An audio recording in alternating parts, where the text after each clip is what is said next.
हो दादा पेन घ्या. ए बाबा पुढे हो, कुठे इथं पेन विकत बसतो, कस्टमरची वेळ आली, चल तिकडे. काय तरी आपलं विकत बसतो इकडे.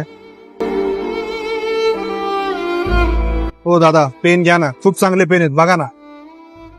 हो कसे कितीला आहे? दादा 80 रुपयाला पूर्ण पाकिट आहे. काय? अरे स्टेशनरी मध्ये पण 80लाच भेटतंय. बरोबर सांग कितीला जाणार, सांग. 50ला दे.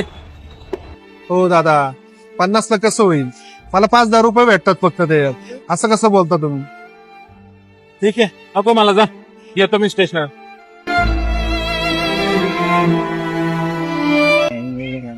हो दादा पेन घ्या ना, खूप चांगले पेन आहेत. नको बघा तर एकदा, नुसतं बघा तर. अरे नको खूप दादा, चांगले पेन आहेत, छान पेन आहेत. सांगितलेलं कळतं का बाबा, नको म्हणलं ना तुला. अहो, पण बघा तर चांगले पेन आहेत. अरे बाबा, मी तर काय साधे सुधे पेन वापरणार वाटलो का? 200-300चे पेन वापरतो मी, असे रोडवरचे पेन नाही वापरत मी.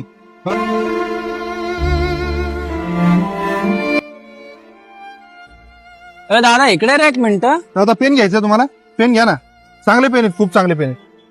पेन नाही घ्यायचं, मला तुला एक विचारायचंय. काय विचारायचं बोला ना. भाऊ, दिसायला तर तू व्यवस्थित दिसतोय, कपडे पण चांगले घातलेस, मी असली काम कशाला करतो, चांगली नोकरी करते.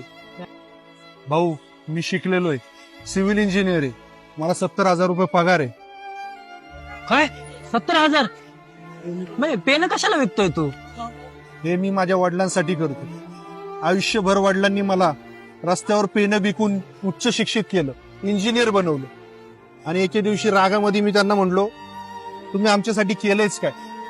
त्यावेळेस आई मला म्हणाली, त्यांनी जे केलंय ना ते तू एक दिवस रस्त्यावर करून बघ, मग तुला कळेल की त्यांनी तुझ्यासाठी काय केलं. बरोबर आहे मित्रा, जोपर्यंत आपले वडील काय कष्ट करतात हे जेव्हा आपण एक दिवस स्वतः आजमावून बघत नाही, तोपर्यंत आजच्या जनरेशनला आपल्या आई वडिलांच्या कष्टाची किंमत कळत नाही. आणि तुला याची जाणीव झाली ती खूप मोठी गोष्ट आहे. मला आज कळतंय वडिलांनी काय केलं माझ्यासाठी.